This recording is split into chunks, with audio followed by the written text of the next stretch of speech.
Hello बच्चों, कैसे हैं आप सब। मुझे आशा है आप सभी लोग स्वस्थ और प्रसन्न होंगे। आज हम हमारा पाठ मेहनत का फल पढ़ेंगे और समझें। कोई भी कार्य यदि पूर्ण मेहनत और लगाव से किया जाता है तो उसमें सफलता अवश्य मिलेगी। इसी मेहनत के फल को इस पाठ के द्वारा समझते हैं।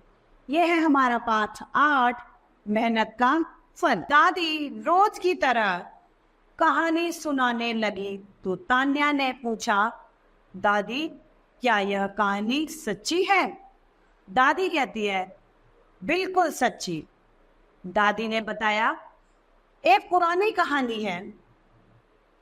एक दिन एक छोटा सा बालक छुट्टी के दिन अपने पिताजी के साथ काम पर उसकी मदद करने गया। उसने एक जूते का तला चिपकाया और पिताजी से पूछने लगा, पिताजी क्या मैं इसमें कील ठोक दूं?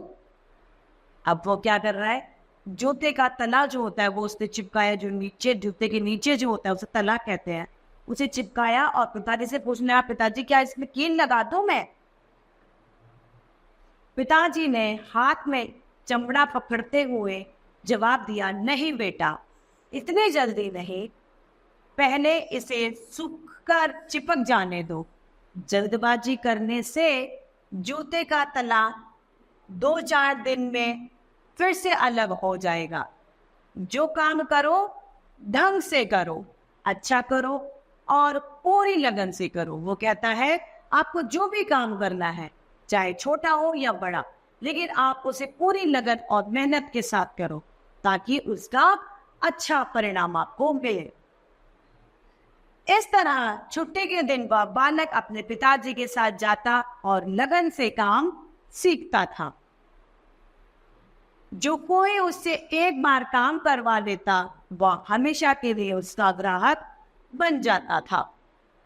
जो भी एक बार उससे काम करता वो मोची का कार्य करने लगे और वह एक बार में ही वह काम बिल्कुल अच्छा करता तो लोग उसी से ही काम करवाना पसंद करने लगे। एक दोस्त ने उसे सलाह दी कि सामने बाजार में एक दुकान खाली है। उसने सलाह मानकर वह दुकान किराए पर ले ली।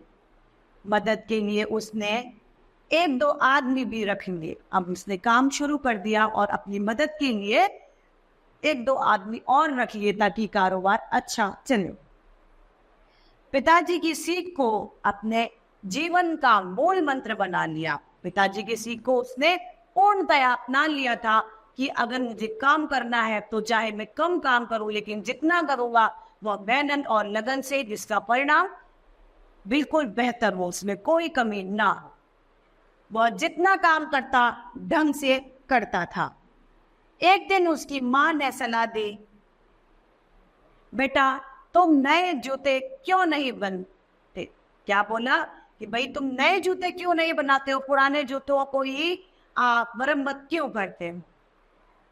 अपनी थोड़ी सी जमा पूंजी में उसने वही दुकान पर एक छोटा सा कारखाना लगा दिया। उसकी लगन, ईमानदारी और मेहनत के कारण उसके जूतों की प्रसिद्धि बढ़ने लगी। मतलब अब उसकी जूतों को सब लोग बहुत ज्यादा पसंद करने लगे। जानती हो उस लड़के का नाम क्या था? दादी बताओ ना, जल्दी बताओ, तान्या ने बड़े उत्सुकता के साथ पूछा। दादी बोली, बेटा उसका नाम था बाटा। जो बाटा कंपनी है उसके हम लोग जूते पहनते हैं, वही था उसका नाम, बाटा। तुम पहनती हो ना बाटा के जूते? तान्या, बाटा जैसा बनने के लिए क्या करना होगा? तान्या पूछती है, दादी माँ अब मुझे अगर बाटा जैसा बनना है तो मुझे उसके लिए क्या करना होगा? मैं क्या करूं जो बाटा जैसा बन जाऊं? अपना काम ढंग से, लगन से करना होगा, दादी ने तान्या से कहा। दादी ने तान्या को बताया कि जो भी आप कार्य करें वो इतनी लगन और इतनी मेहनत से करें कि आपका जो परिणाम है वो सबसे अच्छा निकले। बहुत अच्छा, चलो अब सो जाओ, दादी ने तान्या को गले लगाते हुए कहा। Maybe I had a और आखिर में दादी ने तान्या को सुला दिया।